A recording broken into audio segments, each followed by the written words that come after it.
We are live. We are live. We are on our thing, Huzzah! our little clickety clack opening there, and we're off at the races for another week of Evolution Hour. I will call to attention to everybody before I even begin.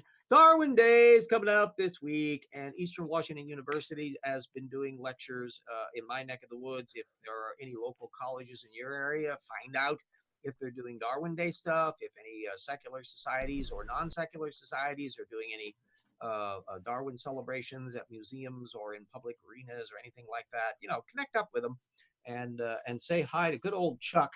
And the reason why we're still paying attention to him 150 years later is because he's a neat scientist and because there are people out there who are scientific illiterates and want to pretend that none of that is real, which brings us to the topics of our show. As you're well aware, or not, I've been going through contested bones week by week by week, source by source by source, to do a full source methods analysis, in addition to writing books and doing all the other stuff that I've been doing. So it's been slow going bit by bit. And they're into the section where they're trying to disprove human evolution via various genetic things. And they made a mistake, which I noted last week, I think, or week before, that they were diving into ALUs, which are those cute little retrotransposons that occupy like 10% of our genome.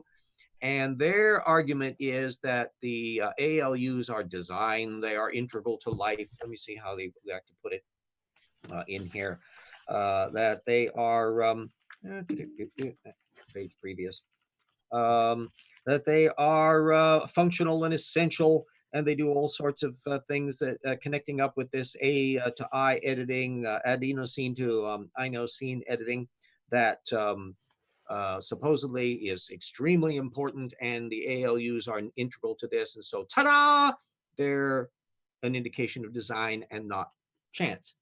Well, unfortunately, they decided to cite a bunch of technical papers on this. And fortunately, every single one of them is available free online. So I put the links in the visual description to this. There is Paz Yakov's in Proceedings of the National Academy of Sciences, and Lily Bazak in RNA, and they got Dominic Schmidt in Cell, and Eva Riedman in, I think that's another RNA paper.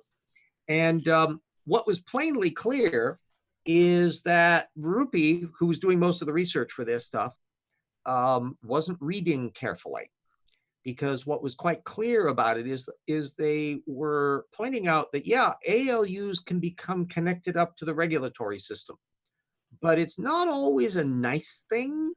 And in particular, the paper that Paz Yakov had, they quoted a big, long authority quote from the last paragraph of it. And if you download the paper, you can see it yourself, where this was just made for them. These findings bring to mind information storage models.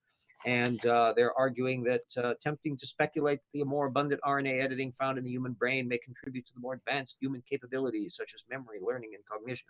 So this was, they were authority quoting as saying, see, because I mentioned in previous episodes that ALUs have gotten interlocked with some of our brain systems.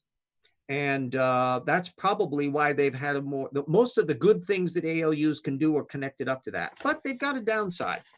And the downside was noted in the paper that they cited. They listed off neurological disease enrichment in functional clustering of the genes containing new ALU insertion in humans. And it was neurological disorders, bipolar affective disorder, motor neuron disease, progressive motor neuropathy, Alzheimer's disease, neurodegenerative disorder, amyotrophic lateral sclerosis, Parkinson's disease, schizophrenia, multiple sclerosis. Do we really want that designed? I I feel like they might have left something important out there. Yeah, and the fact that this was in there, I've been keeping track in my reference bibliography for this book, because they had no index and they had no reference list. So I'm constructing that. And every time they are citing a technical paper and misrepresenting its contents, it gets a little blue marker over in a particular column. And of the technical papers that they have cited, 55% of them they've misrepresented. Oops. And this is one of them. By the way, it immediately struck me about Alzheimer's disease and how the difference between a creationist that just is going, gee whiz, isn't it complicated, versus an evolutionist that's going, let's think about what selection pressures are going on here. The fact that ALUs, and particularly in these neurological contexts, are being selected for, and a lot of the technical papers are suspecting there's a selection pressure going on, that there are things where they're actually doing something useful. Well, how do they compensate for the downside? Think about it. Imagine you're an Australopithecine and you have one of these mutations where ALUs that have been knocking around in the primate genomes for a long time and are continuing to increase because they got a copy me signal and they're constantly adding new models and expanding in their clusters. You've got a thing that actually invigilates accidentally and gets turned on accidentally in something related to brain chemistry. And it's improving your capacity to deal with stuff as a young Australopithecine with a lifespan of 20 years. Is there going to be a selection pressure against that based on the Alzheimer's disease that will only kick in 40 years after you've died? Not really. No. And that's part of the dynamics of figuring about when things, so many of the diseases that we have suffering of in humans are ones that we don't die of other things. So cancers existed all through human life, but plague would get you first. So there were so many things that would bump you off long before you ever got around to suffering from some of these geriatric diseases or other neuropathologies that are going on. And of course, we would need to have the brains of Australopithecines and Homo erectus and all that to see more of what's going on. Anyway, all of these papers are evolutionary that they cited. They're often mentioning the selection pressure issue and how far back these gene mutations have occurred and when the ALUs entered the system, like 60 million years ago, long before humans came along, deep in the primates. And guess how much of that information Rupe and Sanford shared with their readers? Yeah. Of course. Yeah. Oh, by the way, thanks T.D. Lane for being here today. He's one of my victim, air quotes, readers of Evolution Slam Dunk. Scientist Mel, thank you, the voice of silence that are acting as host here. Jackson Wheat was still working, so he couldn't show up. He may, however, he has a little slot available that if he ends up being able to appear in the show later on, fine and dandy. We'll give a little plug on The Rocks Were There book that is all written, it's done, and I'm just in the process of generating the index on. I'm up to the BOs, BO for those of you who know of Spike Jones. Once that's done, probably in the next week or so, then it's kicking to high gear. I've gotten a picture from Jackson, so we can have that on the back cover along with my ugly mug. And all of that will be ready to rip and get everything going, in which case we will be telling everybody on Twitter and Facebook and stuff. And I know Jackson wants to record a little promo video that he'll put up on his channel as well, where we'll be describing what we're doing in the book. It's probably only about a minute or too long to with links to the book and all that kind of stuff. So we'll be going in. Oh, and I'm also going to create a Facebook page for it. I didn't do that for Slam Dunk, and so I'm going to do it for this, and then I'll also have a link to Slam Dunk on that. For those of you who are unaware of Slam Dunk, it's this little cutie, and I will ask T.D. Lane to give an impression of his reaction to the book so far. It's pretty good. Definitely the most comprehensive book I've read thus far on any subject. Are you finding stuff in there you didn't know about before? Well, I didn't know about the coprolite. That's one thing. I didn't know about that. The coprolite with proto-mammal hair, because mammals? Where? Yeah, that was really a quite fascinating phenomenon, because it's an issue about how far back in the therapsids did hair develop. And we know way down the road, by the time you get into full-blown mammals, this would be in the Triassic, you've started to find actual fossils with hair impressions that are saved. You can tell something inferentially by the little nodes that are in the front of the skull, where on the snout where whiskers are, and there's little impressions in there, muscle attachments and things form up, so that they can tell from little bumps and stuff on the bones an awful lot about that. But actual hair impressions are very, very, very, very rare. And it turned out that, fortunately, hair doesn't digest completely in poop. And so they have apparently found traces of filaments that are the best explanation for them is some therapsid was munching on another therapsid, and the digested gunk in their little coprolites that ended up pooped out the end and fossilized include hair. Like So corn. yeah, isn't that neat? Yeah, it's a wonderful discipline to deal with, and coprolites are fabulously useful in understanding the digestion of things that are going on, because you can tell a lot about an organism by what it's at. And if you're even if you don't know the specific taxon that did the eating, if it's got bits and pieces of animals in it, duh, it's carnivore. Yeah. I If wonder you're how that coprolite got fossilized in the flood. yeah, Better yeah, not think about it too hard. and they're surprising. They're a niche field in the same way that ichnology, which is the study of fossil tracks, are. And in some cases, there are some very unusual little organisms. There's stuff back in the Cambrian and Precambrian of stuff that's only known by the trace fossils. That something is making something, and you don't know what the hell they are, but you don't have the physical things, because what it was probably a little wiggly thing that didn't have any hard parts. So whoop, it's disappeared. All you've got are the traces. And if it's doing stuff in ways that are unlike the way living organisms are known to do, then maybe it's an entirely new taxon. And what is it? Hard to tell. Oh, and I will also call attention to, if you're getting Evolution Slam Dunk and you like to read science fiction, mystery, adventure, historical stuff, any of the above, consider the Paralogues of Phileas Fogg, which is my mystery science fiction retelling of Around the World in 80 Days. And you will have the delight to know that there will be another volume of that in due course. So there's my part of my pre-shameless plugs on that. And of course, we'll be adding the Rocks Were There book that Jackson and I are doing, volume 1 and volume 2, which is even more beautifully documented than Evolution Slam Dunk was. And this time we're going full bore into criticizing young Earth creationism. Oh, I hear there are naked people in the thing. Good gravy. You got to change that. And who needs to have a oh, Lavender Lady, you don't have, you should be a moderator. You should be able to put stuff on here. You get a wrench, and you get a wrench. You get a wrench. Everybody gets wrenches. Yeah, an old scratch. You ought to have a wrench. There we go. There we go. Let me boop. And anybody else in there? Lavender Nana is putting up bacon and applause. Okay. Anyway, you can link up with those various papers on the ALUs. They spread over quite a few years, but they're really useful in seeing how the technical field is going on. And it's it'll put you way ahead of Rupe and Sanford, who apparently didn't seem to understand the content of it, even within that context. You're telling me they pulled a coal? Yeah. And this is the lesson that I'm trying to impart in everybody, to dive into source methods as a default mode of analysis, that you can analyze any argument in a source methods direction.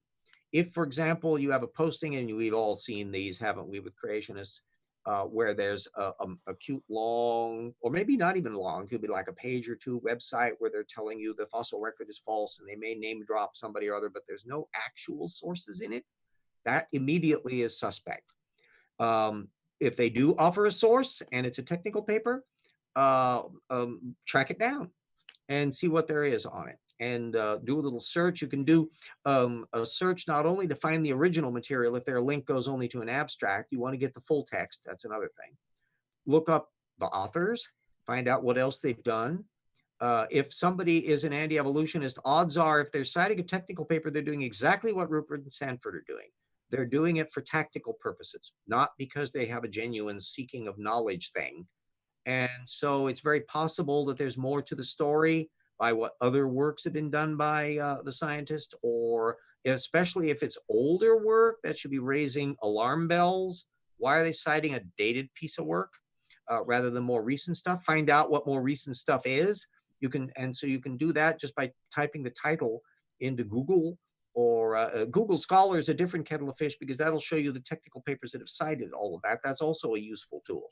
But just a standard Google search is handy, because it can not only pick up what scientists may have been citing it since, but also what anti-evolutionists may have been citing it.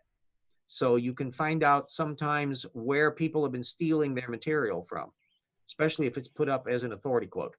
For there, you can often type out diagnostic components of the quote, try to track down if it's coming from a quote mine. That's all that. Yeah, Lisa for Truth I've done says, Lisa for Truth is asking, do YECs read past the abstract? Often not. that. And sometimes they try to bullshit end run because they may not have access to the original paper. So they're looking at the abstract, which in a science paper is a fair representation of the content. But if it happens to be worded in a way that's extremely useful, as some of this stuff was, clearly in the case of this Paz Yakov paper, Rupe had to have read the original text because the quote he nicked was at the end of it. It wasn't in the abstract. So there's no doubt whatsoever, underneath his eyeballs, the paper rolled. And unless he was blind as a bat, he must have slipped by the page that had that listing of all those diseases on it. Yeah, So I like to call that tactical 4D quoting. Yeah. And I was pegged off as well because there was a little ... in the thing, which turned out just to be excising the reference numbers in it, but always be primed to wonder about ellipses. That if Yeah, those somebody's are got always ones I tend to check. Yeah, because either first of all is to find out whether the two halves of the quote, or if there's a lot of ellipses, are they together, or are they stuff from like multiple pages apart? The farther apart they are, the more tactical it was to construct the shortened version, and the more odds are that they've left things out in between. That's another factor, and you can only find that out by reading the material. Fortunately, it's a no-cost thing. Easily 80% of technical papers are available free online somewhere. Not all will be, but the vast majority of them are, if not at the website of the journal itself, especially older papers, and typically biological papers are most easily accessible because a lot of them are not directly dependent on subscriptions to get by, and they are involved in a field that they like to have open access information. So there is a general tendency for those journals, RNA and genetics and genome research and all that, Proceedings of the National Academy of Sciences, everything in there is free after a year, open access. You get into harder areas with geology and paleontology. Some of those journals are sometimes dicey, but you can Google the titles and see if somebody has posted it on a website or uploaded it to ResearchGate or Academia EDU. If you're not familiar with all of those, take a look at them. ResearchGate. As an impoverished scholar, hint, hint, help out supporting the project. And also Academia EDU. They're no charge. They've got you can even upload things at no charge. They've got a premium version that actually costs money that allows you to do analytics and stuff like that. And I've never bothered with that because A, I don't have the money, and B, I don't have a real need for it. So other than just the ego trip of finding out who cited my paper, because I uploaded 3 macroevolutionary episodes up there. It's also available on my website. So that's easy peasy on that. It's a nice book length work. And because I'm not charging for it, I didn't have to worry about the fact that there are pictures and charts that are from science magazines and stuff like that, because I'm not asking any money for it. So it's just fair usage. No one's quibbled about it. Theoretically, in the future, if I eventually get a real live publisher for any of the books, then what we would want to do would be doing some illustrated versions and then get the rights to all that crap and all that. Oh, yeah. Yeah, but we do what we can without that. We've got more, I should say more, we have charts in the new book, which goes into quite a lot of neat little detail on, oh gosh, there's breakdowns of the stuff that the creationists put up on radiometric dating things, the Grand Canyon stuff. So they would have a little chart of these supposedly discordant dates.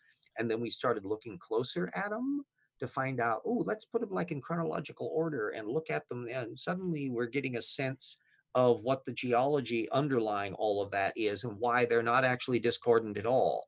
Like, for example, certain kinds of dating that are most sensitive to metamorphosized rocks, where they're recycling older material. You're getting a date by the one method that's dating the component of the rock rather than the rock itself. And so that's why some of those dates are popping up the way they are. It all suddenly makes sense. And oddly enough, the creationists don't tell you any of those facts. I wonder why. Ah, and you learn about isochrons. That's another. Are you familiar with isochrons, TD? oh, vaguely. Yeah, I'm not entirely. I don't remember exactly the exact details, but yeah, I do know Yak does not they're deal with it very well. they're a really useful bit. And another purpose of doing these books from a source methods direction is to hit on the really killer ass topics, just as I did with Slam Dunk, because the therapsids are something that everybody should know. If you want to have a go-to macroevolution case that has just everything nice, powerful, and creationists are so terrified of it that they've avoided discussing it like the plague. And you can literally find out when you finish the book, Slam Dunk, TD, you're going to know every anti-evolutionist up to 2016 who had ever shot his mouth off on the reptile-mammal transition. It's not a big list. It's only like 20 people. And they all screw it up. So that means that anybody drawing on stuff, you'll know. You haven't gotten to the section on Woodmarapp yet, have you? Oh, not yet. Yeah. John Woodmarapp is one of the few examples of creationist that was trying to do a detailed takedown of the reptile mammal transition. He went after a bunch of cladistic analysis papers. And as you'll discover, that was a mistake on his part. But the thing is, it was from 2001, and it's of the top of the heap of attempts at criticism. It's virtually the only one that's online. Everybody else is kind of parasitical following off of Woodmarapp. And there's a little smidge of Dwayne Gish from the 1980s that's available online. All the other ones that we go into, or that I went into, the Explore Evolution, the Michael Denton stuff, those are all in books.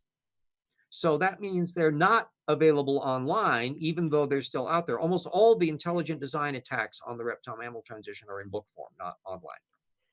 And I know something very well. They don't go very far from online, do they? Well, lower echelon bottom feeders, definitely.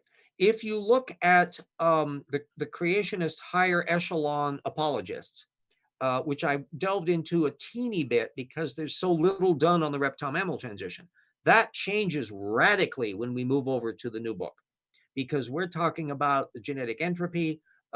Sanford and Jensen, we're talking about the radiometric dating issues. You've got the rate volumes. You've got those endless papers that Snelling and Clary and that spew out, and those in Answers Research Journal and all that. And that's all available online, even though it's their technical journal.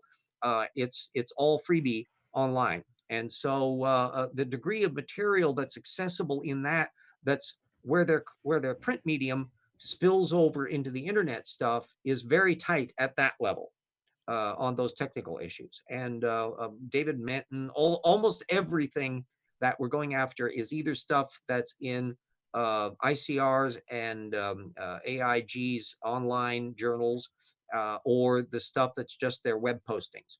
And we've got all of that stuff. Right? We made sure that all the web postings are current and up to date. I think there's only one example that we allude to in the book because it's too juicy to overlook.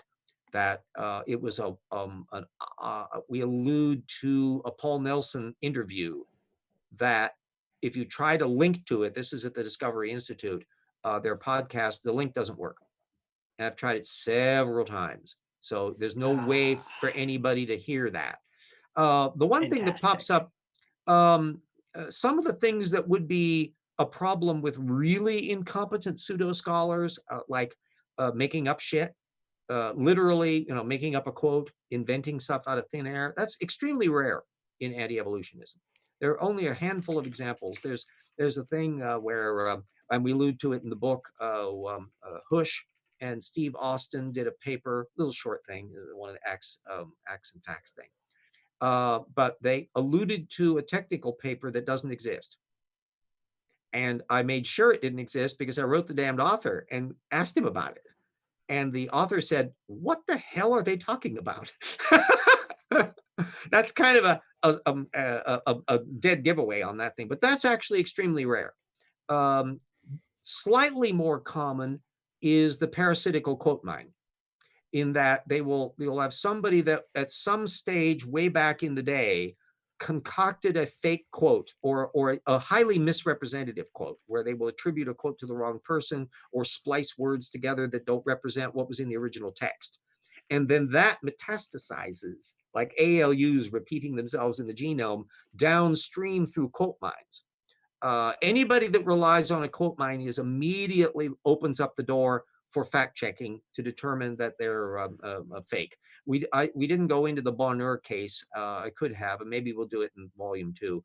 But there's a couple diagnostic quotes that are just wrong, and yet they still pop up being quote mine copied in these metastasizing quote mines. The worst case scenario is somebody that compiles a quote mine by taking stuff from other quote mines. It's, and you get that's that tactical quote mining to the next level. Yeah, it's really meta. And that's where secondary source addiction gets really pathological. Even if the quote miner tracks the source down, there was Ankerberg and Weldon's book, I think.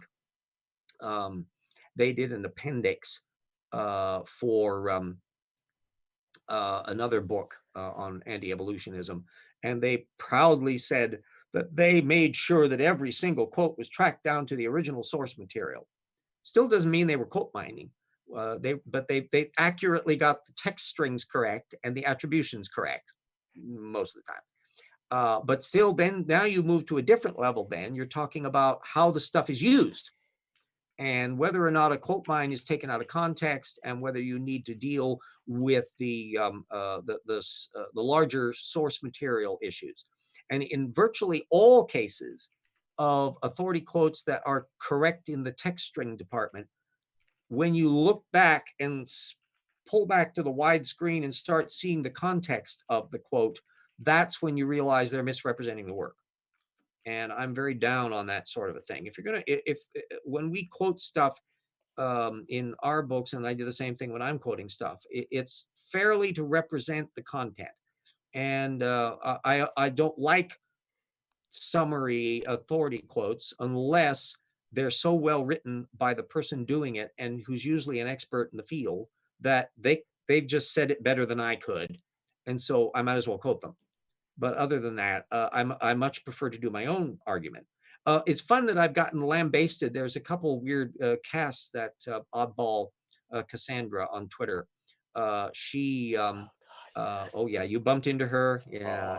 She and the naturalism versus pragmatism. I can't remember his Positivism versus positivism negativism. versus negativism. Yeah, like that. That he is They're just obtuseness cubed. a bag of mixed nuts. Yeah, exactly. She would attack me because, well, you're just writing a book that's full of stuff you've copied from other things. No, not really. I'm assembling an argument and drawing on the evidence of things. But of course, no one's ever accused Cassandra of ever bumping into evidence. She has the curiosity of a block of wood, and she shows by the people that she likes just how superficial she is, happy to see creationists. And she takes positive PBSM seriously, because he's an absolute idiot. That he's constantly railing on about skeptics. He has this bugaboo of skeptics that if you ever try to get him to define it, forget it. That he can't ever work that out. Anyway, enough on those little gangs. Although another thing that's really neat about the new book is so many of the topics over the last few weeks I've noticed are ones that are directly being riffed on by creationists. So I'm able to literally say, oh, by the way, as it happens, Jackson Weed and I have just written a book where we discuss that very point.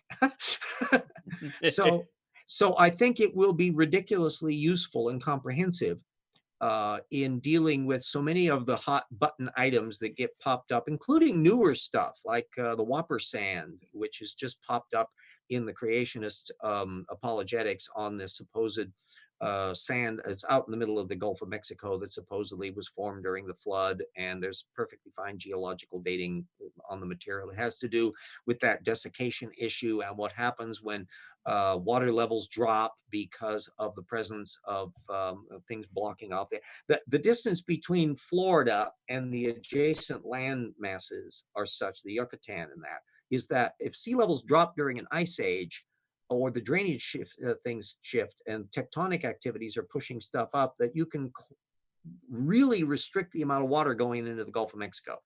And that's happened periodically. Yeah. It's open sea lane now, but we have a different sea level thing because the ice ages are over. And so the sea level rose 100 feet. So things are a wee bit different now. And what's fun too is how much of the detective story, you'll all know about the Messinian salinity crisis, which I've alluded to in a couple earlier videos, and a lot of the stuff on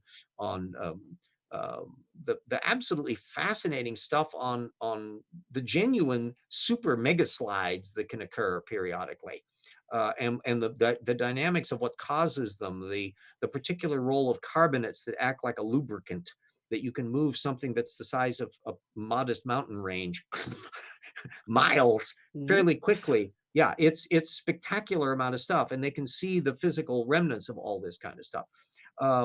I know tiny hand what happens with volcanic eruptions. I mean, I think it's something like a cubic mile of land moved 10 miles in about a minute in Mount St. Helens, something on that order. And that's a tiny eruption. That's small scale. That's picayune compared to some of these mega eruptions that have taken place in other contexts. So you've got different things from pyroclastic flows, and you'll learn all about aeolian deposits and plattenkalks and all these wacky little terminology. And Lagerstätten, I want everybody to know about the word Lagerstätten. I want you to, yeah, it's got an umlaut over that second A, and the Lagerstätten, that's the plural. Lagerstätte is singular. It's a fancy little German word that pops up in the literature. I was actually surprised how many Lagerstätten there are. There's some really super duper famous ones, but there's a lesser known ones, and we have a complete catalog of the major. They go on for page after page, and you can see they occur kind of regularly spaced in terms of chronology. That, you know, there are about 3 or 4 of them every 100 million years, something like that. They're somewhat dependent upon ocean chemistry, which is why the Cambrian has a bunch, all in the area in the tropical zone. So it's telling us something a lot about the ocean chemistry that's going on during that period, and that changes over time. Some things stop happening because of changes in biology. The reason why chalk cliffs form in certain contexts and not in others. The reason why coal forests stop turning into coal, in part because lignin processing occurred in fungi. And eventually they worked up to the point where the amount of dampness and other circumstances shifted enough that they were starting to get the leg up, or the spore up, I suppose, for fungi. And that cut back radically on the ability of coal formation. It still would occur in later contexts. And there's a ton of interconnecting stuff that we go, and we go into biogeography a lot. We got probably the most extensive coverage of creationist baraminology. If you don't know about baraminology, that's another word you want to bang over their heads. A baramin is supposedly a created kind. It's a fancy buzzword that was developed by a guy named Marsh back in the 1930s and 40s. And the new breed of creationists, Todd Wood, Kavanaugh and others, Todd Wood, you can find him doing lectures and books and stuff, and Kurt Wise and that crowd. And so they're trying to be sciencey. And you'll be ahead of the average creationist. You'll learn a bit in a TD from just Slam Dunk, because I went into a chunks of baraminology in that, but we go into it in even more detail on more examples. So basically we refer back to, we give a brief summary of the reptile mammal transition stuff and say, if you want to read more, read Downard's book.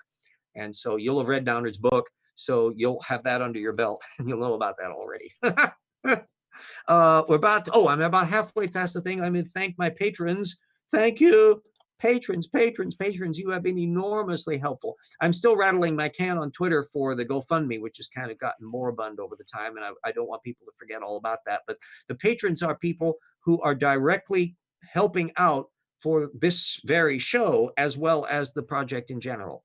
And so I will thank our colleagues Hendril and Eric Rowley and Speed of Sound and Cirrus and Zeshi, and our research level people, Travis Adams and Convert Me and Eat Meal and James Fitzwater and Ralph McFadden and Pelosia and Benjamin Simpson and Ugly German Truths, and assistant researchers Mike Apple and Ian Chen and Duranko and Totes Real, and our friends Daniel and Steve Bauman and Marigale Beddoes and Insects Are Cool and Devin Reeves and Morton Nielsen and Paul the Skeptic. He's a new one. And Puffalophagus and Bo Rasmussen and Staggles and Alex Stone and Paul Williams, and also legacy patrons, people who could help in previous times that weren't able to all the way. I still give you a big nod and thanks to Jen and Jody and John and Keith and Andrew and Dyer and Yui and Mona and Brad and Daniel and Nanya. Hi, Nanya, you're in the thing. And Sun, Skystone, and Everett and Sewer. Every one of you has made a difference on making it easier to clunk along. I'm still not in the happy land of saying, well, if a $400 crisis comes along, I can instantly write a check out for it. We're not at that level yet, but at least I'm able to bump along to where I can do ink and food and pay bills. It's still kind of clunky at the end of the month where I'm juggling stuff. We wait until the Social Security hits, and the Patreon account, by the way, hits right at the beginning of the month. So that's just a couple days after my Social Security hits. And then, of course, occasional book royalties. Hint, hint. Buy books. We'll see too. Let us know where the new book, which volume 1 is going to be around 850 pages. With all of its referencing and index, I've been suggesting to Jackson that a retail price of $30, which is a bit more than the Slam Dunk book because it's a bigger volume, is going on that. So let me know if that sounds horrific or not, but I'm kind of going in that direction. It's a nice round number. It's going to be a good size book. I don't think that there's a giant limit that you can, I don't think I'm bumping up to the limit of how big that volume would be to be able to go through Amazon's CreateSpace network. If it turns out that they say, oopsie, oopsie, we can't print something quite that big, then I will go into revamp mode and change the typeface on the bibliography, shrink some things down into some et als, and do some little minor developments to cheat pages back on that. But I'll worry about that if we cross that bridge. There's like a multiple day process for any of you who've done CreateSpace. Oh yeah. That I got a fossil guide. I don't remember the name of it right now. I can go grab it if you would give me making minute here. Yeah. The neat thing about it is A, it costs no money. The only actual out-of-pocket expense that might occur is, which I do like to do, is to get the hard copy, proof copy of the book. I am back. Yeah.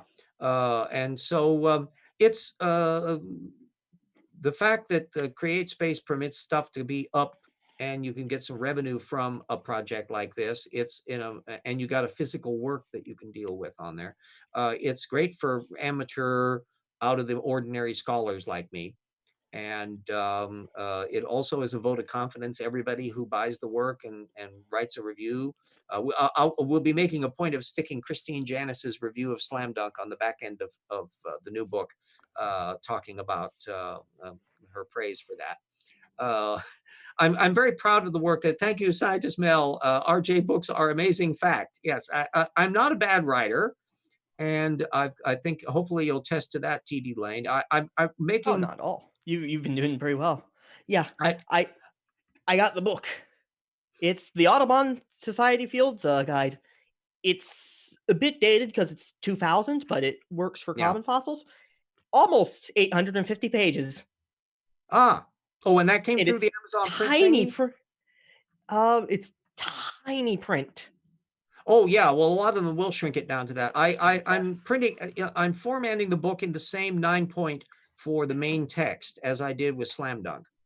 And then the other adjustments are, I didn't use footnoting at all in that book, whereas Jackson certainly was using footnotes, basically digressionary footnotes or sidebar footnotes.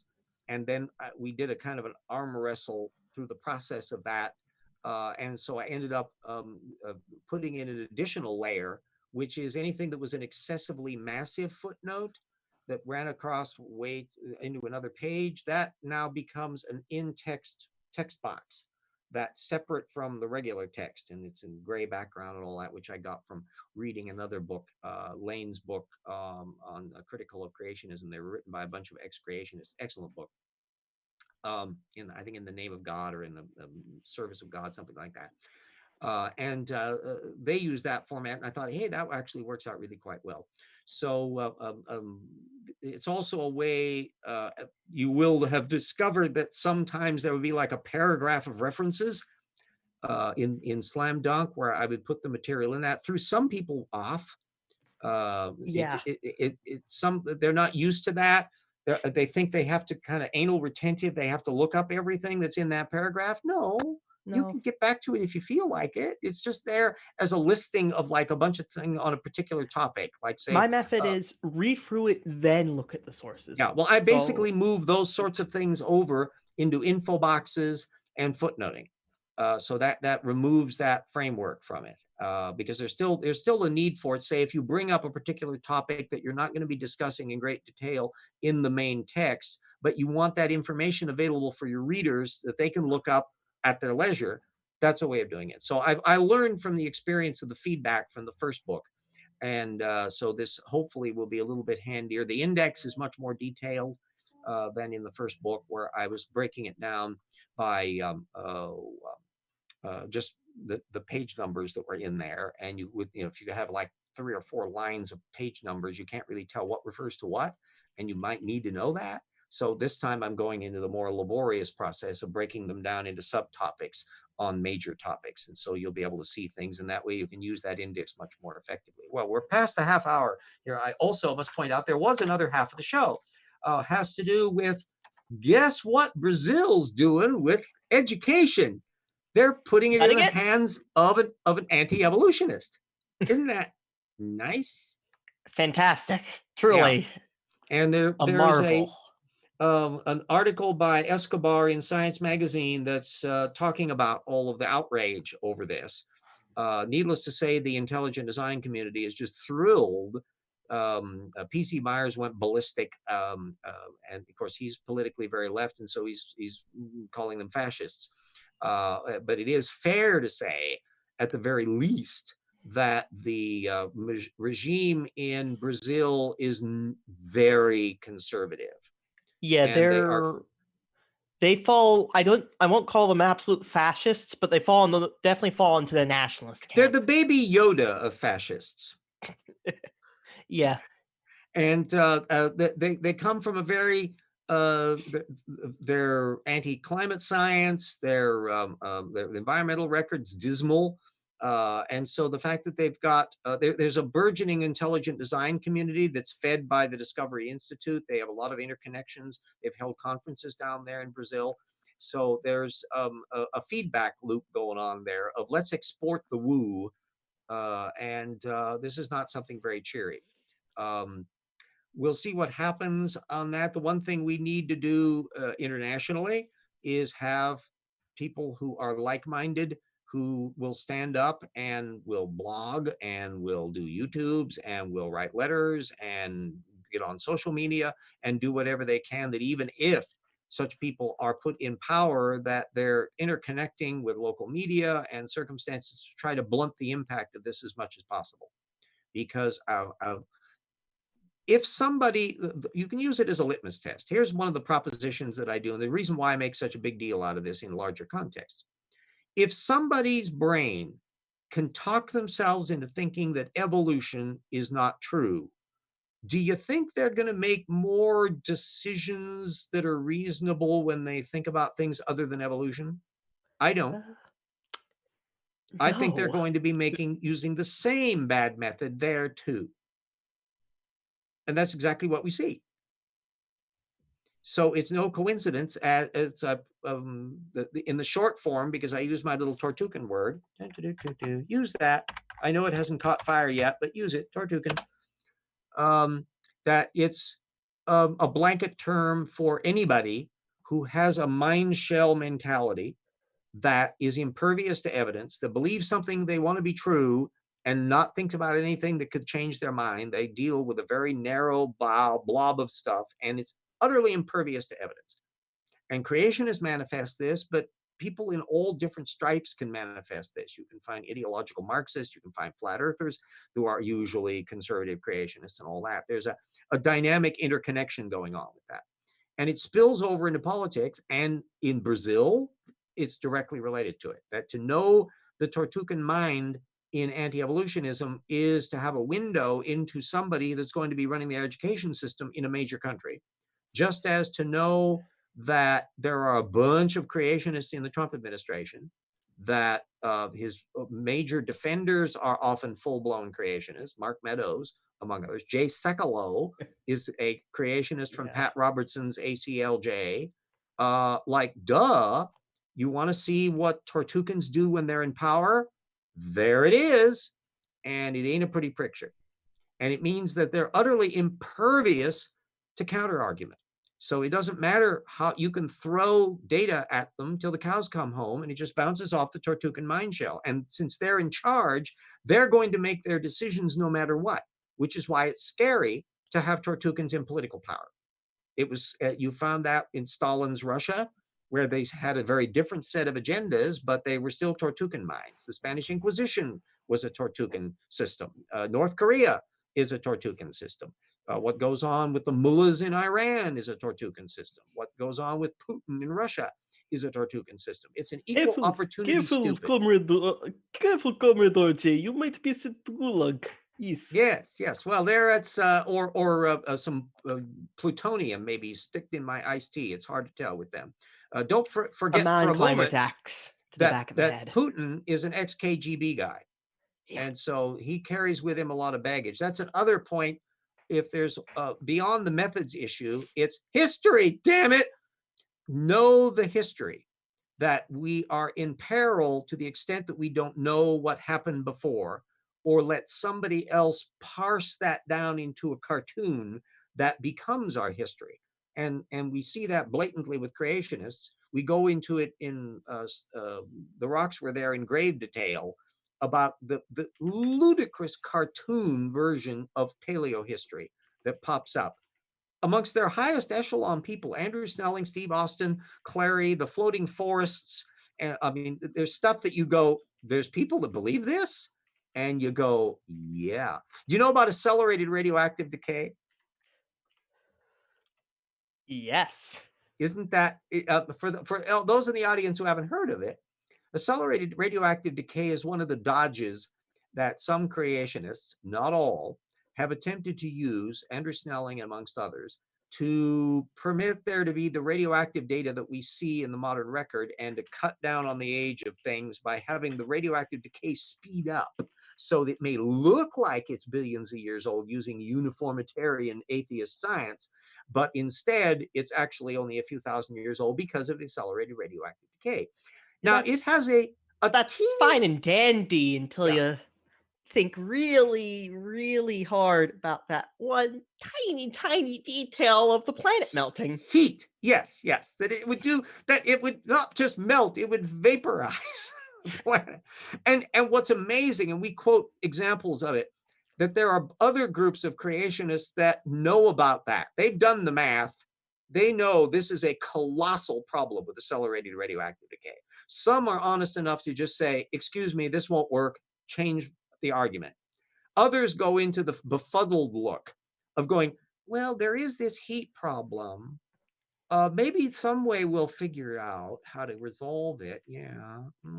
Yeah. Because they don't want to give it up, because it's about the only way they can figure out how to resolve this. But it's just absolute claptrap. And we've got Snelling and John Woodmarapp and a few others. You'll find out about lutetium and rhenium and all of these cute little oddball elements in that are popping around. We've just had our the wild Tortucan C. Brown. Yes. Oh, and C. Brown. Oh, C. Brown in there tonight. Oh, yeah, yes. He was in there. Yeah, yeah. Well, I warned him that if he didn't contact the radiometric dating people that he was disparaging on the matter of cosmic rays forming carbon-14 in diamonds, I don't want to hear from him. And there was another little twerp who was commenting on a video that was also going into this little around and around the mulberry bush thing and trying to bring up paleontology and other issues. It says, well, give me an example. If you can't give me an example, I'm not going to accept anything from you.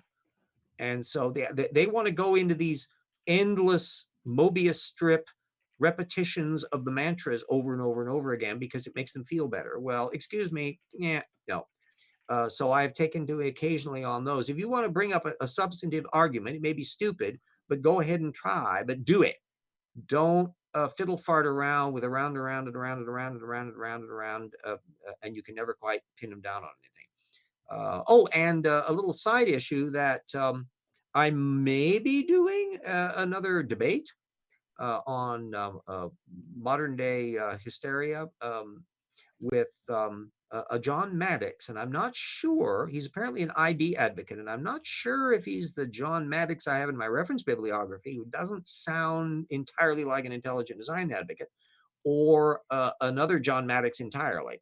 And so we'll find out about that. No dates have been set up yet as to when that's going to be or whatever. But I'm perfectly happy to discuss the ins and outs of intelligent design, and we'll find out whether or not I've read more intelligent design literature than he has. I've got, I think, about 3,000 sources or more of intelligent design literature in my tip reference base. And so I'm not casually unfamiliar with their various oeuvre.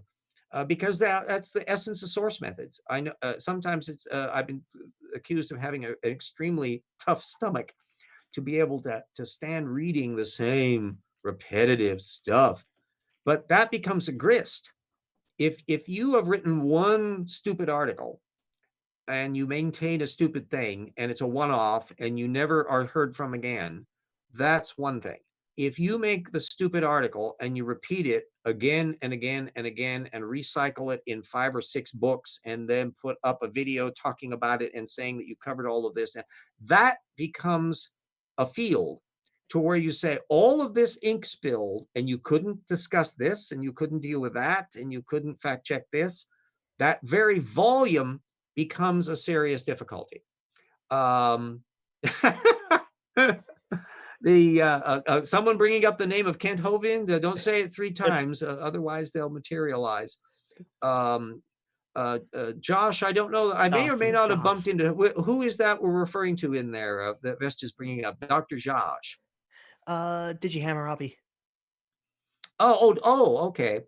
Yeah, his unimportant Floridan man impression is fantastic. Oh yes, I think I have heard of that, and it is amazingly good. You have to start off with that water part and get that straight. Water. Yeah, it's partly because of the southern dialect mixture on there, and then you have to ratchet it up to kind of like your colon is being wrestled to the ground by a chipmunk, and you get that kind of tightness going on in there, and yeah, he's a little wound up. You can't quite relax. But all of these ones, some people will wonder why anyone would pay attention to Kent Hovind. Because if you look at the fact claimants of creationism, Kent Hovind isn't among them. He's a bottom feeder. He's a secondary parasite. But he is a very popular secondary parasite. Oh, and yes. I bump into way more. I bet you probably do the same thing. You're much more likely to bump into somebody that is trying to throw a Kent Hovind video at you than somebody who has read Michael Behe's Darwin's Black Box. Yeah. You're more likely to run to somebody who's quoting Kent Hovind than somebody that's throwing the other bottom of the barrel creationist who's more successful, Ken Ham. Yeah. And Ken Ham himself is a secondary parasite. So between the two of them, they haven't had an original concept in their entire life. They've all riffed off of other people, usually very old arguments, and they're not even keeping up with the current brand of creationism, which we are going into in the new book. You'll learn, for example, that there is no unanimity whatsoever as to when the flood started in the geological record, how long it lasted, and when it stopped. Oops. That you literally got creationists saying we can't identify any deposit that we can absolutely certainly identify as a flood deposit. This is a colossal admission of problem. You've got complete wrangles over whether or not natural selection plays a role in the system or not. Some camps are perfectly happy to have natural selection running in creationism, and others are digging in their heels and saying, nope, it does nothing at all. And so you got the weirdest combination of people clibbering back and forth. You've got the floating forests that have been vaporized by other creationists who pointed out that it doesn't fit the facts. You've got the catastrophic plate tectonics that you've got some creationists going, excuse me, this won't work. And so there's just no unanimity on there. And we're drawing off of stuff from 2018, 2019, all of that. It was a gold mine. I spent last Thanksgiving and Christmas plowing through a colossal 10 years worth of Institute for Creation Research Acts and Facts back issues, which is kind of their Scientific American level. They do semi-technical work in those articles.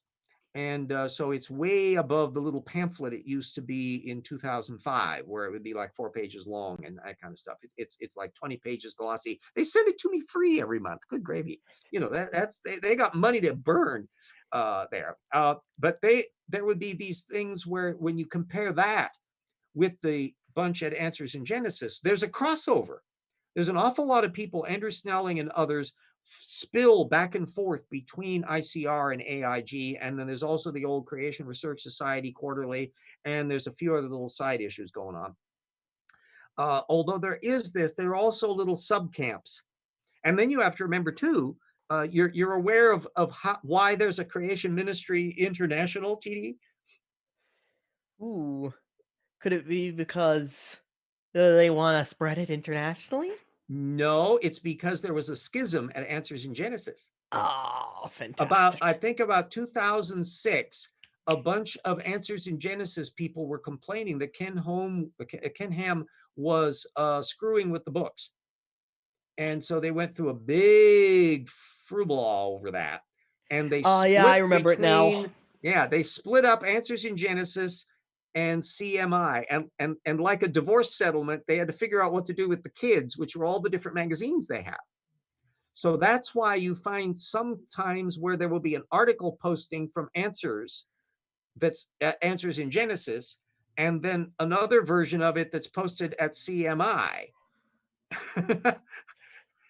So they have a weird custody arrangement as to some of these little articles and that's pummel off. And the old Creation Research Journal, it's still operating. It used to be called Creation Ex Nihilo. That's another weird thing, is they keep on changing the names of things. And so stuff suddenly go the acts and facts, and then things merge. And then the other thing that we discovered in doing these Answers books is the publication dates sometimes screwball.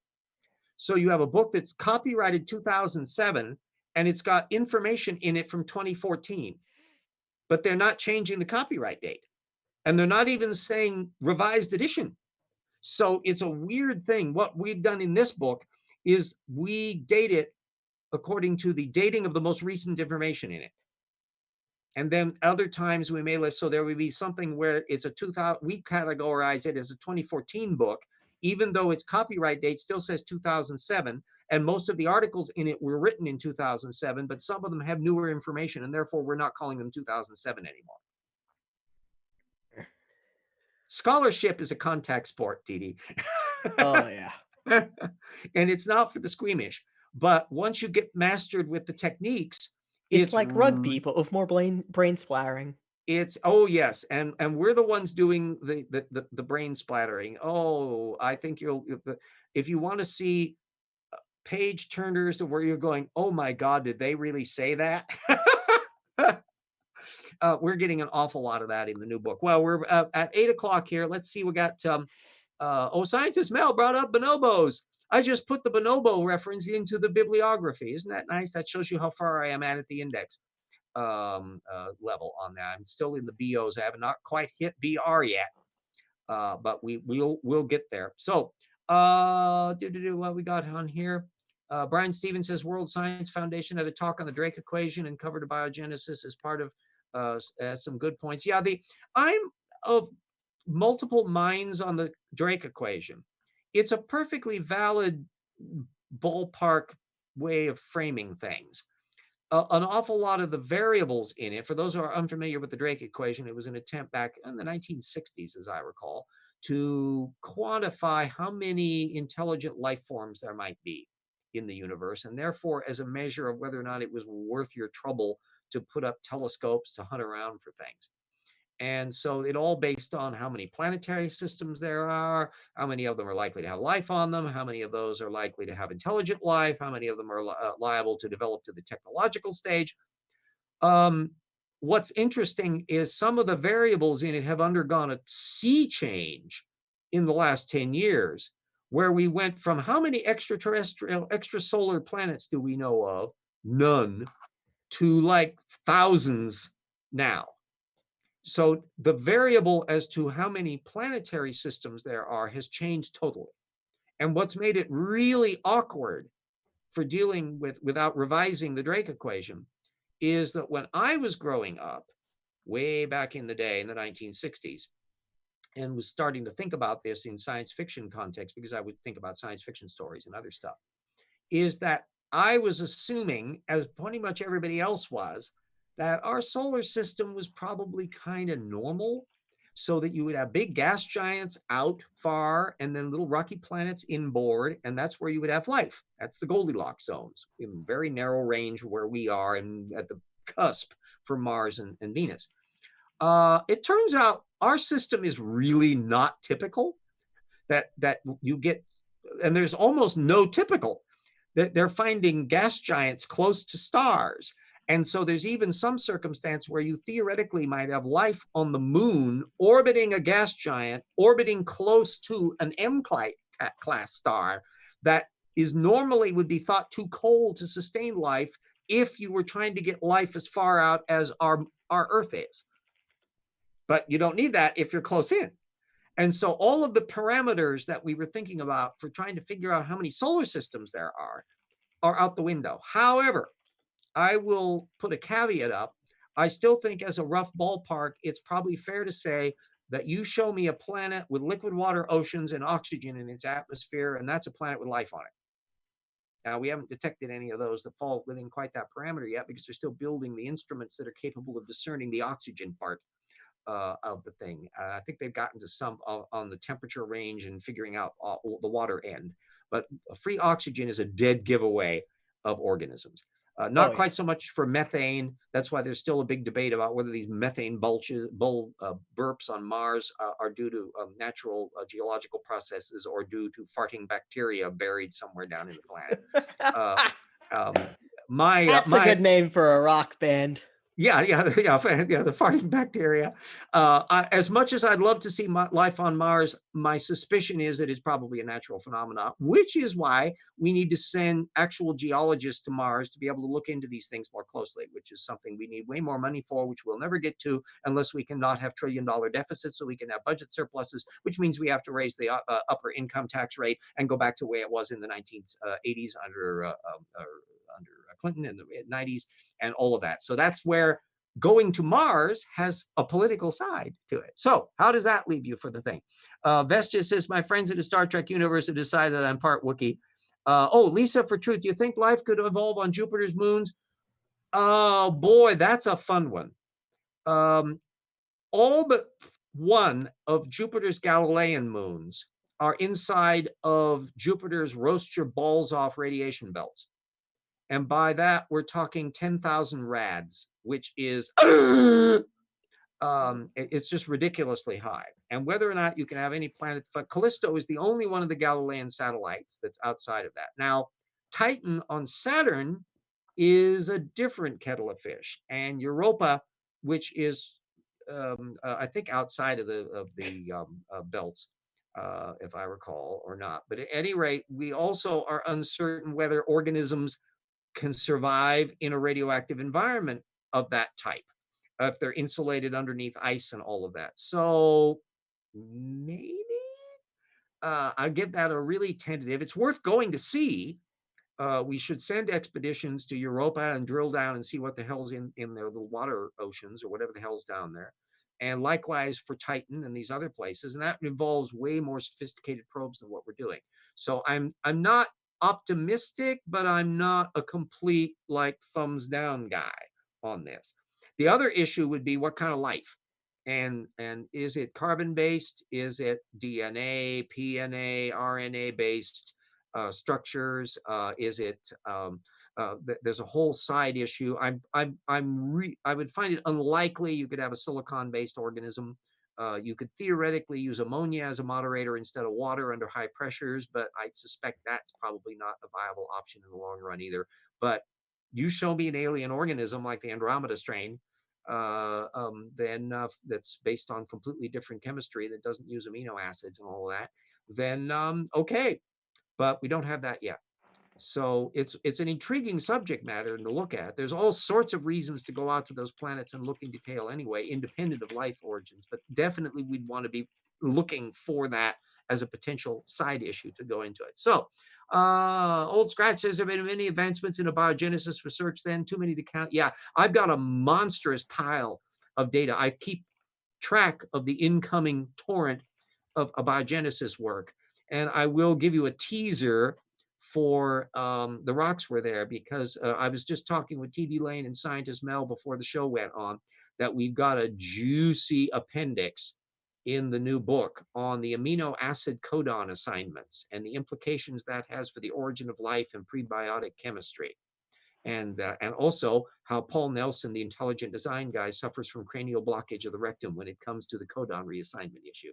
So if that ain't a teaser for the book and the way to end off for the week, I think that's it. C. Brown, chirality has kind of been solved. I bet you've never bothered to study most of the technical literature here. And once again, I suspect all you're doing is relying on Andrew Snelling and the crowd that and Sarfati, Jonathan Sarfati and the bunch that spew all that crap out at the creationist sources you copy but never fact check. So the jig is up on UC. Anyway, this is the first time I'm hearing of chirality, and at best, it's got the gaps. Yeah.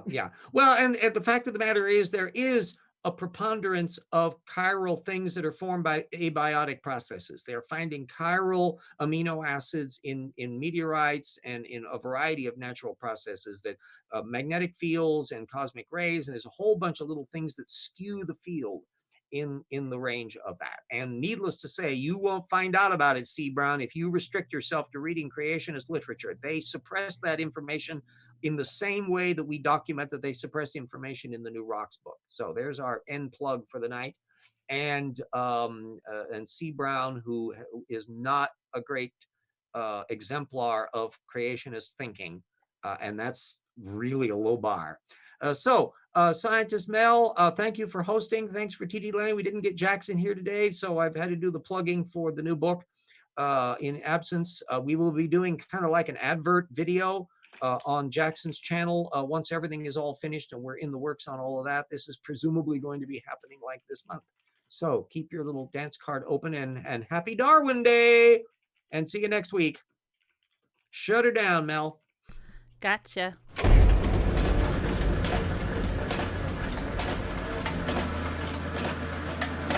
Well, that was good fun. Yeah, I thought it had a fun little subject matter, and it's always nice to see C. Brown taking the himself. He does that so easily. Oh, yeah.